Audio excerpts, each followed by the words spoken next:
Hello everyone, क्या आप सब भी मेरे साथ अग्री करते हैं कि जब काम प्रॉपर तरीके से डिवाइडेड होते हैं तो बेटर फंक्शनिंग हो पाती है। इसी मुद्दे से बहुत ज़्यादा प्रभावित है हमारा कॉन्स्टिट्यूशन। तो हमारे कॉन्स्टिट्यूशन में सारे काम इक्वली डिवाइडेड हैं।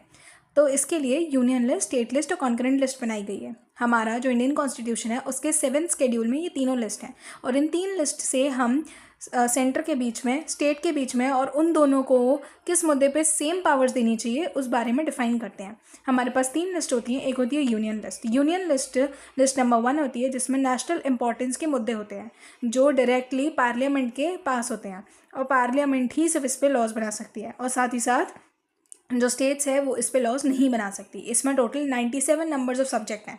यहीं पे अगर हम स्टेट लिस्ट की बात करते हैं तो स्टेट लिस्ट में ऐसे मुद्दे आते हैं जो स्टेट की इंपॉर्टेंस के होते हैं। तो ये इसमें सिर्फ और सिर्फ स्टेट लेजिस्लेचर अपने रूल्स बना सकती है, अपने लॉज बना सकती है और पार्लियामेंट इसमें इंक्लूड नहीं होता है जब तक कि कोई बहुत एक्सेप्शनल सर्कमस्टेंस नहीं आ जाए। इसमें टोटल 66 सब्जेक्ट्स होते हैं। यहीं पे हम कॉन्करेंट लिस्ट देखें तो कॉन्करेंट लिस्ट एक ऐसी लिस्ट होती है जहाँ पे नेशनल और स्टेट दोनों की इंपॉर्टेंस होती है। इस वजह से जो सेंटर होता है वो भी और साथ ही साथ जो स्टेट लेजिस्लेचर होता है वो भी, तो ये दोनों ही मिलकर उस पर लॉ बनाते हैं। अगर कभी भी ऐसा होता है कि सेंटर और स्टेट के जो ओपिनियंस हैं वो अलग अलग हैं एक ही मैटर पे, तो ज़्यादातर सेंटर की ही सुनी जाती है। सेंटर के लॉज प्रिवेल करते हैं और इसमें 47 सब्जेक्ट्स आते हैं जिसमें एजुकेशन और फॉरेस्ट जैसे डिपार्टमेंट्स होते हैं।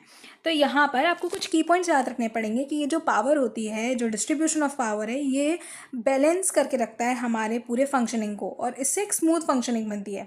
और यहाँ पर जो सारी लेवल्स हैं, दोनों ही जो लेवल्स हैं गवर्नमेंट की, वो इसमें अपने रिस्पेक्टिव एरियाज़ में काम करती है। मतलब कोई भी एक दूसरे के एरिया को इंडेंजर करने की कोशिश नहीं करता है, हंट करने की कोशिश नहीं करता है।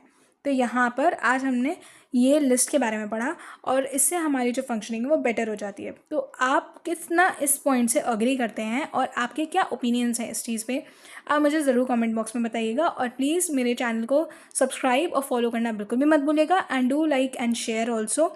और प्लीज़ अपना सपोर्ट मुझे ऐसे ही दिखाते जाइए। Thank you so much guys and stay tuned.